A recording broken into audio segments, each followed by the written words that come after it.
Alright, let's go. Here we are in the final domain of Kefka. Let us listen to the tortured cries of those forced to watch Chris Tucker movies.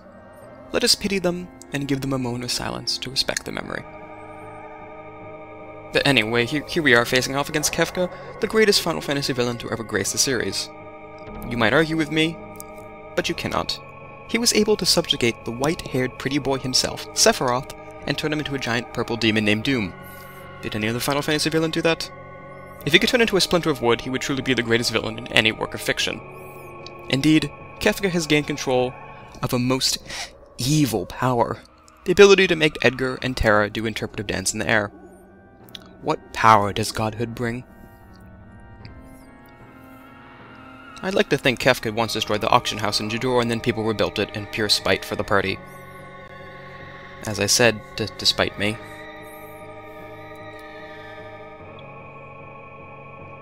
I said, hey, my life isn't meaningless. I just spent 7 months recording, editing, scripting, etc. a Let's Play of an 18-year-old Japanese RPG. Think of the personal victories. I got better at implementing blitzes, I learned how to play games, a lot of things happened. It was great. I think Terra's just looking forward to eating the orphans in Mobley's tomorrow. You know, funnily enough, the world of Ruin is a lot more fun than the world of Balance.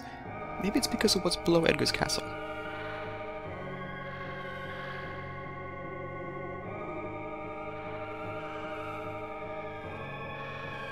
Oh, Fumbaba, you really charmed her. You know that sentence doesn't really make any sense. That's not very ninja-like of you. And to have a huge basement. And a love of dirt. I think she's talking about her ugly leotard. You know, even the writers didn't care very much for Realm and Strago. Oh well, at least we love them. Said someone who took a loved one, get your own. Same for you, Mog. Whoa. Meanwhile, Sina's on the airship, thinking he probably should be somewhere else, like here. But he's too busy reading Bushido in the bedroom. Oh no. Not more interpretive dance. No, Kefka, stop. You don't know what you're doing. Oh. It's just laser in a place where no one lives. Okay. Was that it? That's the greatest power in the universe. Oh, the greatest power in the universe is obviously this pillow moving. Why is the pillow on fire? It's made from metal. It's the same thing, it's like Figaro Castle. Why is everything on fire when it's made from metal in the Final Fantasy VI universe? I don't get it.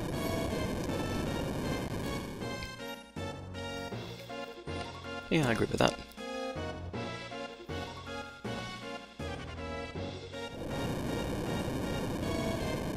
Except Sabin.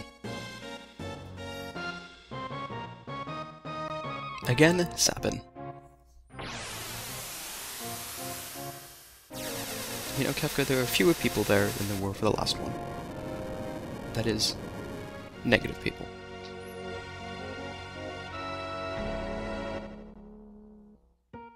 Alright, it's over, Kefka. Alright, now we pick our team. 12 characters, we pick the order. First we'll go up, if one dies during a fight transition, he's replaced with the next one. I obviously went with this dream team. I think you can appreciate it.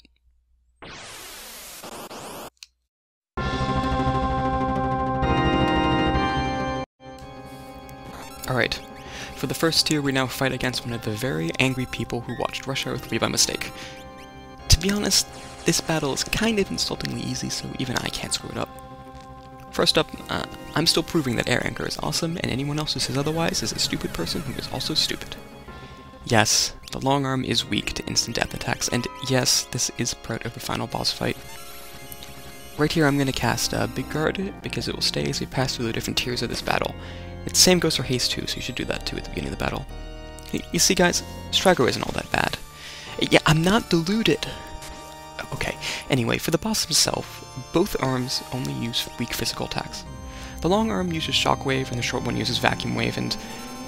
surprise, surprise, these are both just weak physical attacks. The head tries to cast Sap or Switch Rose, which has never done anything ever. So it's probably not much of a problem. When I said low health, it can supposedly cast Petrify, but I've never seen it do this ever. So I don't think you're going to be countering that. It's also supposed to cast Quake when it's killed alone, but it didn't do that when I fought it here. I don't know why. I don't know what happened. Anyway, if it actually does cast Quake, just cast Float at the beginning of the battle and you won't take any damage. No big deal, really. You know, at least the music is something to dance madly to. I'm sorry. I won't ever do that again, I promise. At least it's not flying interpretive dance like Edgar and Terra before, then it would be truly terrifying. But anyway, it's a really, really easy battle that doesn't really belong in the final set of battles. I don't even know why it's so easy, except they really wanted to accommodate people like me who are just atrocious at playing video games. I'm sorry, I totally screwed this up horribly. I can't understand what he's doing. Not only is there a timer, you're also like so close. Oh, by the way, I died. In fact, you are. Nice. They don't have that in the Game Boy Advance version, I don't think. Oh. And Edgar's ashamed at my failure. There you go, wish granted. No, you only die if you fail, like Skate does. You only die. People die when they are killed, obviously. You only die when you're bad at this game. Except Kane Highwind. And he dead. Yeah. Well, annihilated. How many times is that now? 3, 4? I suggest a new rule. If Skate misses something, he keeps going without it, just to punish him. You are an insult to gamers everywhere. Get crushed, get crushed, get crushed, get crushed. That has already been established. Get crushed. Get dunked, get dunked, get dunked. Yes! I think yes! You did it! Yes, you got crushed! Alright. Good night. Yep, and that's the end of that.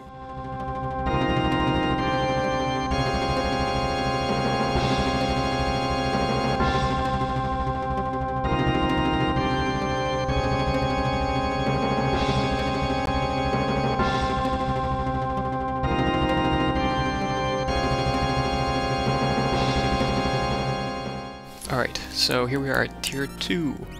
It's definitely harder than Tier 1, I can give it that, but it's not really that much harder.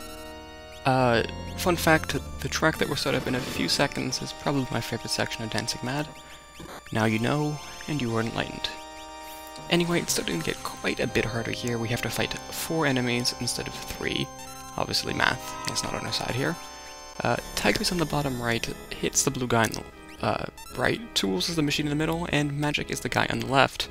Fun fact, this was censored like everything else in Final Fantasy VI. I'll show you what it's supposed to look like right in the top right corner there. However, this is only really 2 bosses. As you can see, Tools uses mostly Magitech attacks. He's weak to instant death. Yes, again, another boss in the final sequence of bosses is weak to instant death attacks. It's kind of absurd. Thankfully, or unthankfully, this is the last one to be weak to instant deaths. Okay, so I'm gonna have to actually try from now on. But you don't really have to try for Magic, because you saw me before use Strago to cast Sour Mouth on Magic. This is because the only enemy who uses only Magic spells is weak to Silence. Of course. You know, he could have been really deadly, considering he casts pretty much every high-level spell known to the player. But since he's weak to Silence, he's not even a threat at all. Ah, well, so it goes. Well, as for the bosses that can actually damage you, Tiger is kind of annoying because he can cast all the super fire attacks like Flare Star and Southern Cross, and he can freeze party members, which is always immensely annoying. I had to spend precious time I could be spending killing the boss of Ultima trying to unfreeze Terra. But anyway, last boss hit. He can use physical attacks. Yeah, that's it. It's kind of depressing, honestly. Was this really the best that Kafka could come up with? Just this guy who uses physical attacks? I mean, he can use 10 in a row when you kill him, but it's still just 10 physical attacks. That's not anything at all at this point in the game. You know, it's really pitiful to watch Hit use weak physical attacks and Magic desperately trying to cast spells, but failing miserably. Okay, maybe it's not that depressing. You know, I guess 1/4 of the bosses being competent is better than 0, like in the first tier. You know, actually, if you did anything in the World of Ruin at all, Tiger himself shouldn't be hard either. I guess it's not really like Final Fantasy to have a super hard boss fight at the end. you know, maybe the next 2 tiers would be more difficult. Anyway, this tier shows off how much a death machine the party is at the end of the game. I mean, look at it. Strago, even, is busting out ultimates. Edgar is raining down pain with the Dragon Horn and the Dragon Boots. Sabin is using Bum Rush to hit pretty much at the damage limit. And Terra is dual casting Ultima over and over and over again. There is nothing that can stand in our way at this point. Well, except maybe my incompetency, but that's a story for another time. Anyways, we watch Magic cast a spell on Edgar twice for no reason in particular. Let us remember all the good times we had with Strago. Let us reflect on exactly what kind of game Strago Returns would have been. No, I think his main method of defense is his Mohawk. It scares away predators. Like he swipes his head at things, cuts them in half. Yeah, that's his weapon. His Mohawk is actually a blade on the top of his head. I mean, I guess the time travel mechanic didn't work out as well as I thought it would. Well, Baba was the childhood friend she made a promise to. Yes! I love it. Oh my god, this is going to be in Strago Returns. That's the villain for Strago Returns. The part of Strago's soul that he sold to Kefka gained sentience and returned. Going to the hot springs with Bahamut, that's something that we must include in Strago Returns. I decided that in Strago Returns, basically, any idea you could think of, it's all going to be in the game. I think this guy needs a sitcom about him. Yes. He will be Soul. he shall be revealed as the sitcom. main antagonist of Strago Returns. Me, Strago, and Katana Soul. Yeah. What's up with that? He's I don't the know. comedic relief.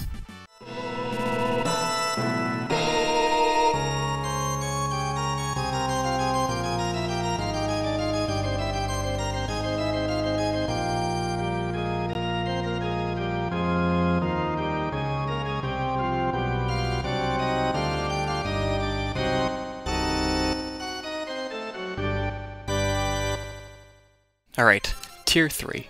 Surely this has to be difficult now, right? Well, not really. Only 2 bosses this time, Sleep and Girl. Interestingly enough, you can steal the Atom weapon from Sleep and the Ragnarok from Girl. This is only really useful if you're cool and play the advanced release unlike me, because you can keep this stuff after the final battle. You can also grind for infinite Ragnaroks and Atma weapons, but that's pretty double plus uncool. Well, as for the bosses themselves, Girl only has 9,999 health. But you can also use Pearl Wind, which is super annoying. She can also revive Sleep, so she has to go first. Sleep also uses all the super spells like White Wind, Murton, Meteor, and Train, which unfortunately isn't something that Sabin suplexes, but an attack that inflicts Silence and Blind. Silence is annoying, Blind still does nothing. See, there's White Wind right there. For only time I'm ever going to see it cast. I suppose this battle could be hard if you went into Kefka's tower as soon as possible, but it's still not that big of a deal, especially with Girl's low HP. Fun fact, Girl's name in Japanese is Maria. This part is apparently a reference to the Pieta, i.e. Mary holding the dead Jesus. The names would change as to not offend religious sensibilities or something. I guess this is a game where you can't say the word holy, otherwise it could be too scandalous. Oh, Strago died. That's unfortunate. How is he going to return now? Perhaps we're going to have to clone him. While we're at it, we'll put him on the box of Strago Returns, and then he'll only be able to play as him for 10 minutes at the beginning of the game, in a scripted sequence. I'm sorry, I didn't mean to reference the Forbidden Game, and... I'm sorry. I don't know what came over me, I promise. The Forbidden Game won't be mentioned again. So I kill Sleep here by mistake, and you know what Sleep does? Just before he dies. Yes, he kills one of the party members, and yes, that party member was Sabin. Sabin can't get a break, can he? And he completely killed Sabin. Well, poor Sabin. I mean, I don't love him that much. Oh, well, I can't just let him die for a little bit. Oh, is this what all these videos are gonna be? Just Sabin getting killed over and over again? Probably. Poor Sabin. So I've noticed, while playing this game, Sabin spends a lot of the game dead. I don't know if that's similar to my feelings for Sabin, but he spends about, every time I bring in the battle, he dies in all the boss fights. And there we go. Oh, yes! Boom! We knew it was coming. So here's the Guardian. The first one. And I want to shock gonna be Sabin fun, dies. easiest. Guess how many attacks Poltergeist gets? Do they all hit 7? 1. It was what Well- all he needed. He killed Sabin.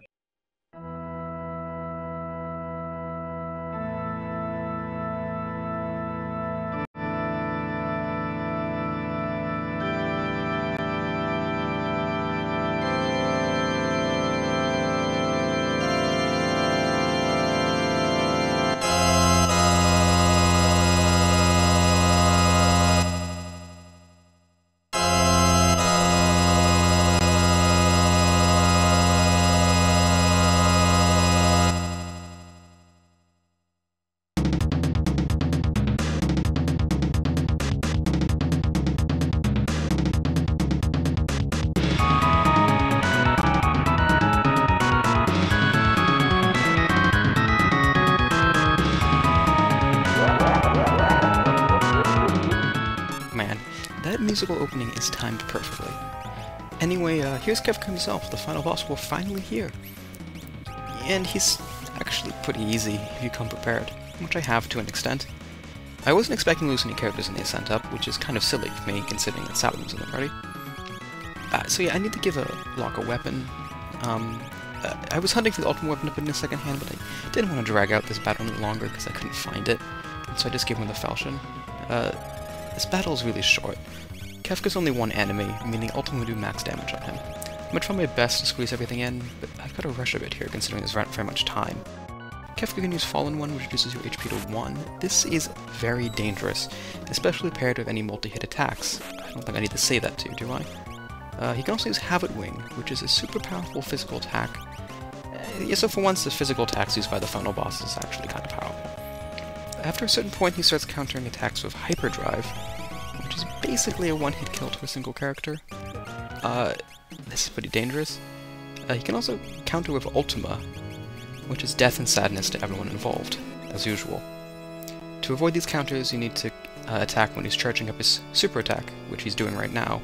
It's called Goner.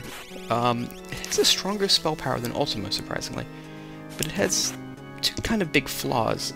It doesn't ignore spell defense, and it doesn't ignore split damage, so it ends up being surprisingly weak in comparison to, say, Ultima, which I'm casting right now. It would do probably about 1,000 damage to my party members. That's not really very much, to be honest. But yeah, that's it. He didn't even get the cast Goner, because it looks like he became the Goner instead. I'm sorry, I said I wouldn't do that again. Forgive me. But yeah, you can see Kefka is defeated. The game's over. We won!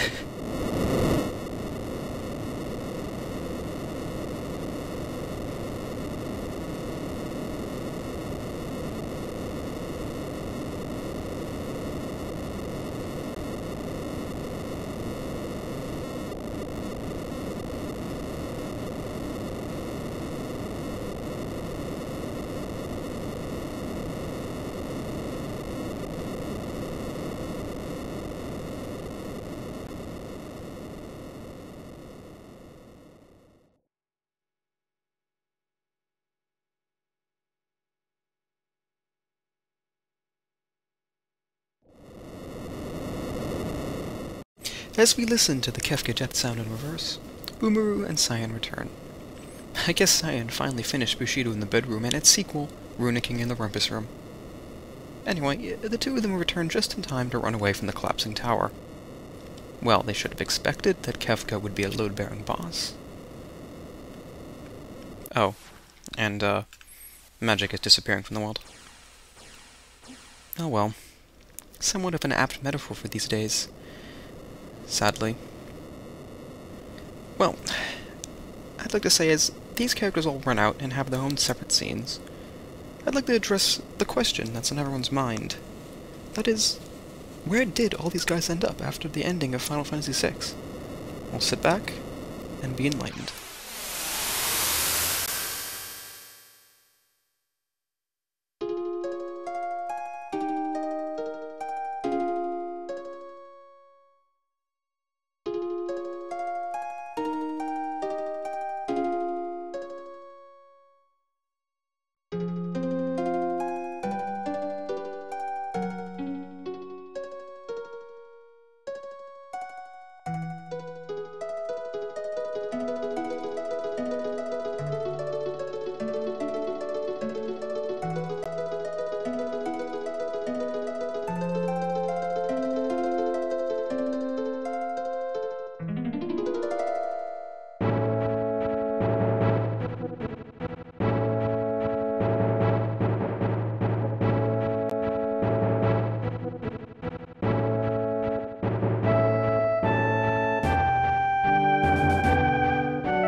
Sabin began a career in theatre soon after the Prodi defeated Kafka.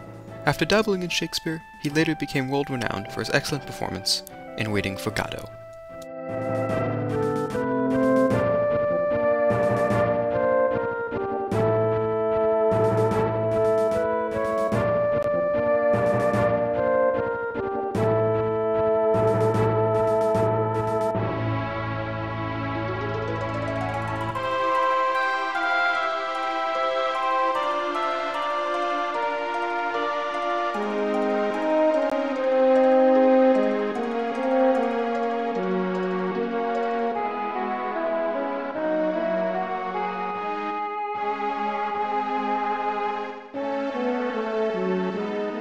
Setzer toured every city, with the hope that he would play at every casino in the world. He once threw his dice in anger at his opponents after losing a game. After being detained for a triple homicide, he was sentenced to make a cameo in a Kingdom Hearts game. The judge later admitted the sentence was too harsh.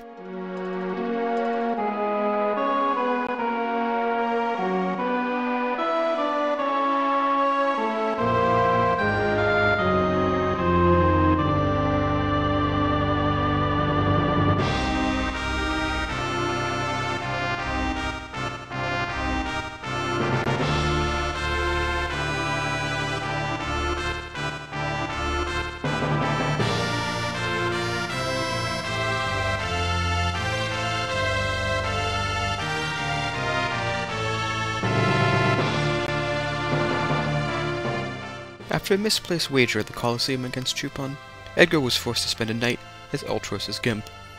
The wedding is scheduled to be held in June. As for his brother, it was later found that Sabin had discovered immortality. However, the only way they activated it was to correctly input a blitz on the first try. Needless to say, Sabin died.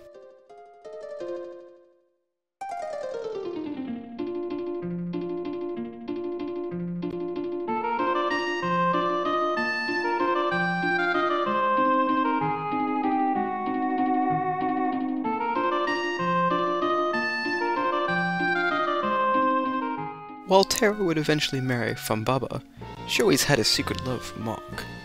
After years of being married, Terra would leave Fumbaba, dye her hair blonde, and run away with Mog to a land where people fought for no reason and had a pretentious name.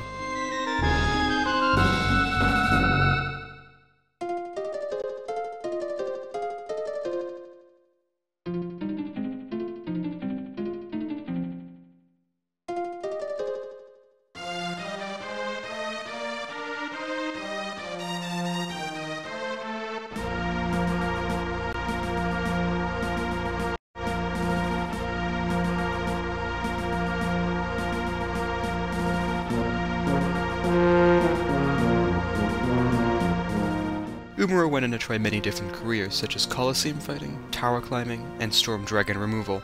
However, none of these jobs worked out, and Umuru became a Moogle juggler at Shelter's birthday parties.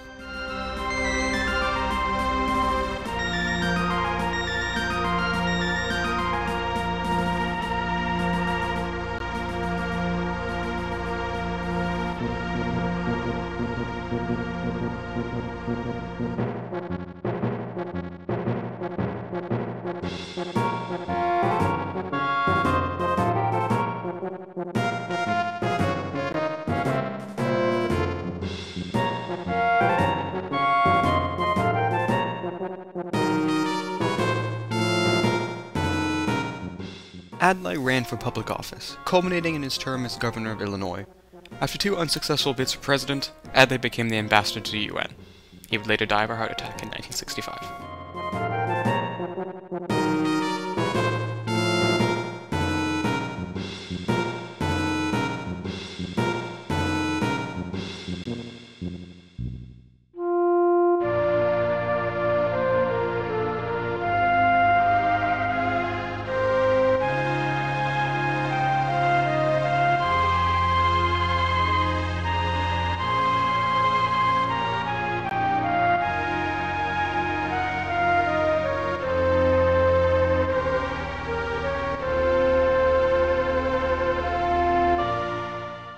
After the Prodi defeated Kefka, they realized a strange feral child with green hair had been following them around for some time.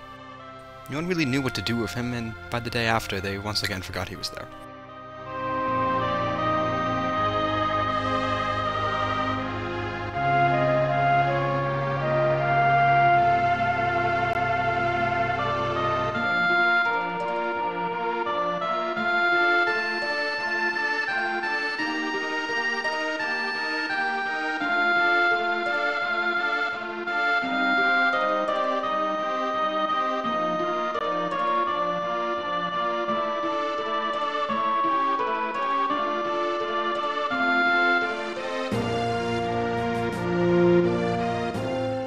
Locke went around the world, preaching his philosophy of life, liberty, and the pursuit of other people's property.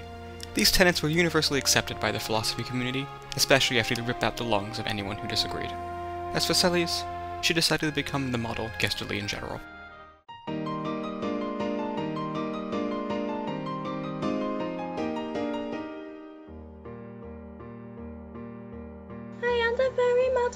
Gesterly in general, I've information mystical and runical and magical. I know the kings of Evelys and I quote the wars historical, from lions, magi, and mutai in order categorical. I'm very well acquainted too with matters mathematical. I understand statistics and this proves to be quite practical when calculating foes and stats and choosing who to apprehend.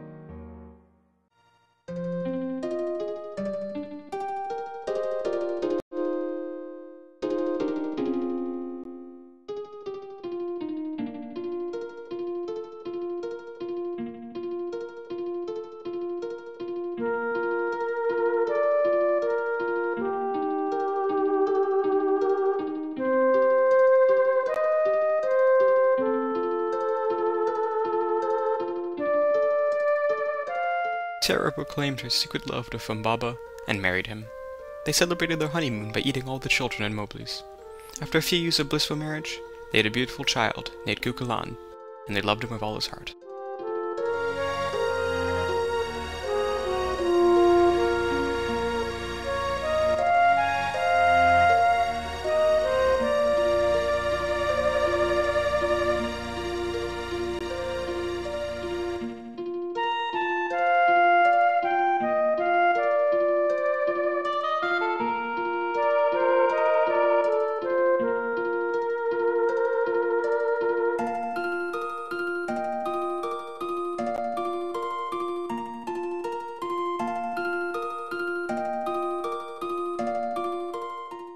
Rome traveled with Strago after his return. She was a faithful companion and friend to everyone except Edgar. She eventually became the cause of the world's destruction, after she attempted to sketch an integer.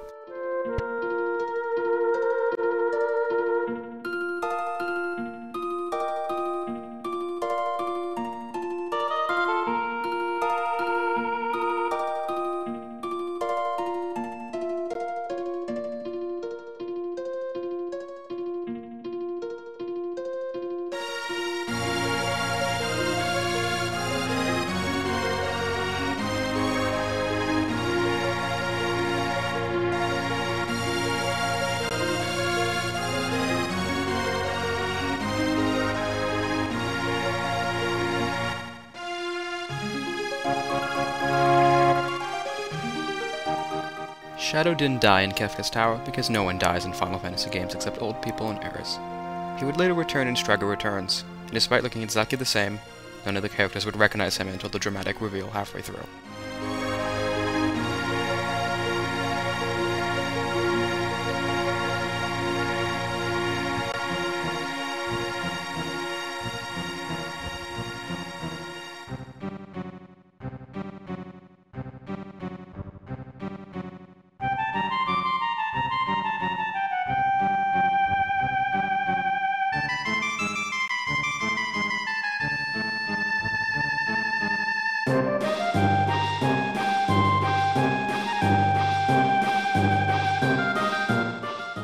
Strago went on to star in a sequel to Final Fantasy VI.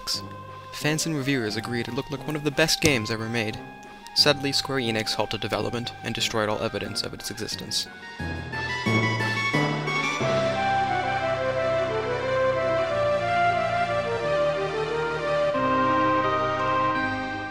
And last, but not least, Chris Tucker eventually escaped the floating continent and emerged into the real world.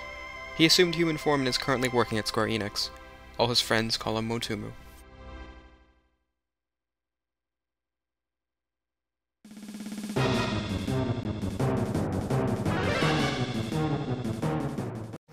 And so, all the characters have made it to the Falcon. But will they escape the collapsing tower? This question has not been answered at all by the fact that I just gave the futures of all the characters Skate moments ago.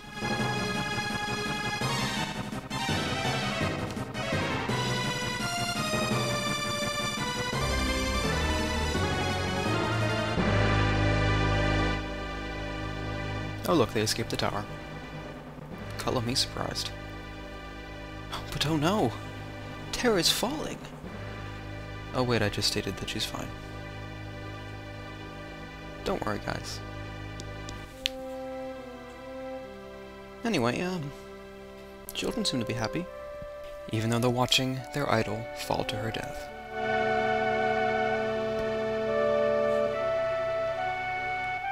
They went to the house in Mobley's, where minor characters are suddenly being featured in the ending.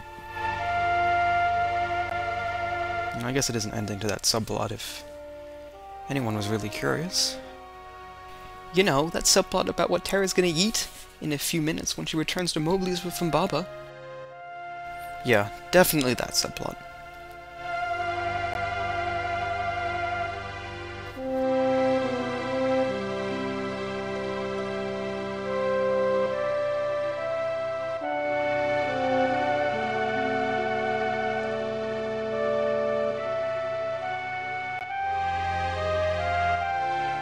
Anyway, now the characters search desperately around for Terra. Even though she's just off camera, and they can totally see her. She's right there. Ah, the suspense was killing me.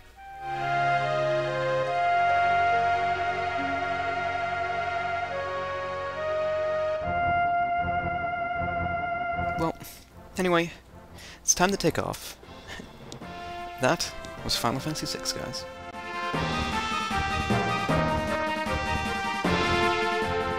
Alright, with that, Final Fantasy VI is over. And now I'm off script, so I can say whatever I want. RoboCop 3, never mind. Anyway, as we watch the credits, I'd like to talk a little bit about what went into this project, how much I enjoyed it, you know, etc. You know, I did enjoy doing it. There were times when it did get tedious. For example, some of the video editing got really bad sometimes. This finale took forever to edit, but I found it really fun to do in the end. The recording the videos themselves is fun, it's great.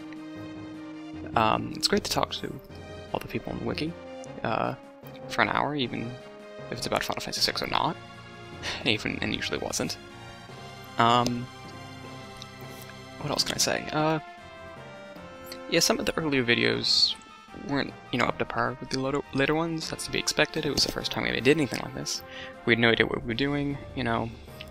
First episode doesn't have any editing, really. Audio's in this weird stereo thing. We don't really say very much. We're kind of awkward on it. Still bad at the game, of course. Yeah, but I was really bad at Final Fantasy VI in the first episode. I don't even know how I managed to get through an hour of that. Yeah, I think it was a good experience, honestly. Things I would like to do over those first few episodes, you know, they weren't that good. I think it didn't really get good until the 5th episode, honestly. Maybe the 4th one, I don't know. 5th episode was good because we had all the references, the BH reference count. I like that. That was nice and fun. That was a pain to edit, but it was great. I love that. You know, I missed a few, which is sad, and comes from me being sheltered.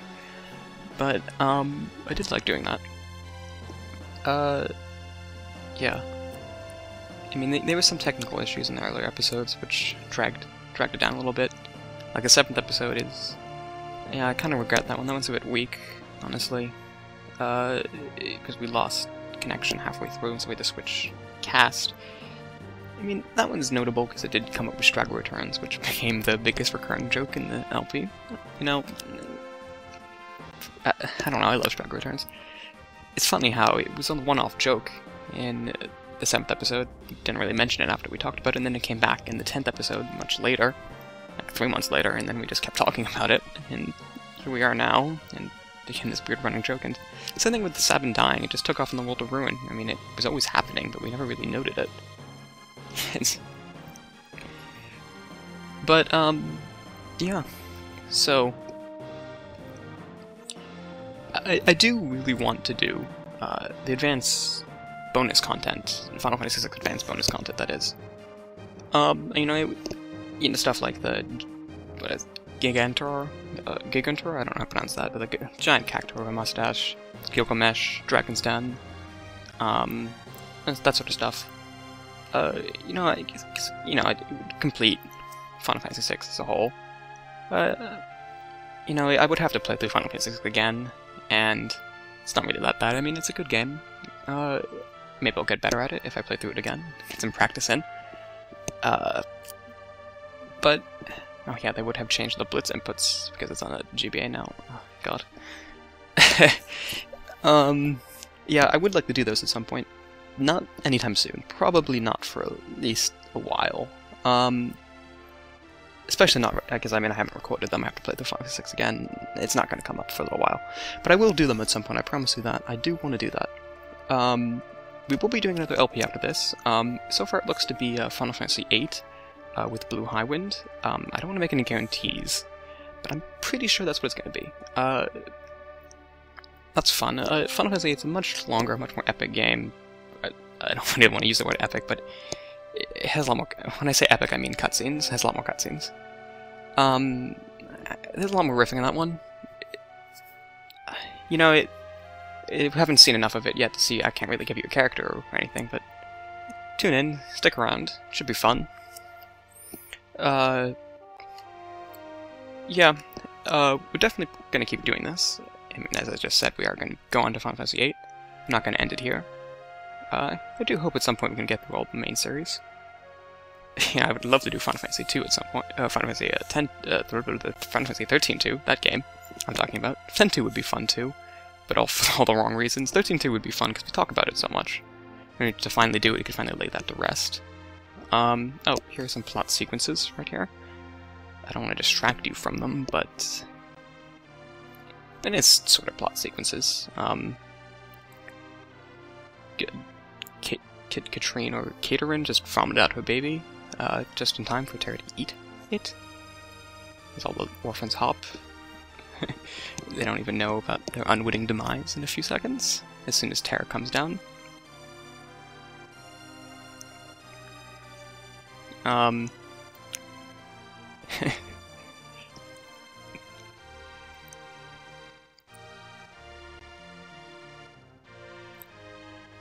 Yeah, those children are so happy they don't even understand what's going to happen to them. No, this is actually a really good ending sequence, to be honest. I know I made fun of it a lot, but it is really good. It's logged music, all the music cues and how all the themes are melded in during the character sequences is great. You know, I mean, it's not really suspenseful when Terra's going to fall, as I said before, but, you know, it's a good scene. It really shows that, you know, she takes the lead even though she's about to die, it's suicidal, she still does it anyway. You know, the fact that these guys just rebuilt everything, I mean, it's a little ridiculous, a little silly, but it shows that, you know, this game even has a happy ending despite how bleak it seemed to be. I think that's good. I mean, it's better than having, like, you know, the game end and Terra's on a crystal throne and it says, to be continued. Alright, I won't reference Final Fantasy 13-2 anymore. I'm sorry about that. Yeah, it's how each character gets a piece in the ending, even if they're irrelevant. Like Mog or Gao, it's great, I think. I mean, it does show that it really is a diverse cast of characters, and I really do like that. I also like the little interactions the characters have on the airship during the ending, and you can stick around there in your credits to see all this stuff. And I also love this, it's just this weird, unique sprite that Terra has at the very end of the game. And the birds fly. It's great. It's a nice ending. I think it's much better than. Nah, I'm not going to compare this to other games. It's stay positive. Yeah, as the birds fly away, I think I'm going to start wrapping this up, considering the ending's just about to end. The ending's just about to end. Yeah, only Final Fantasy VI with its 20-minute ending when you think the ending's just about to end. Anyway, I'd like to thank a few people. So, I thank everyone who participated, even if you only did it once. Those people are Henry Akors, Suncolor Mage, Dighton, Blue Highwind, Hex Magica, 8-Bit Black Mage, Fithen, Chocolanza, Deadly Slash Sword, Yun Shosun, Drake Clawfang, Arc Jeppo, and Griffin78. I'd also like to thank Tia for singing the modern Gestolian General song. Even though I only included 30 seconds of it, the whole thing will be uploaded in a video, and I'll put a link to it right here.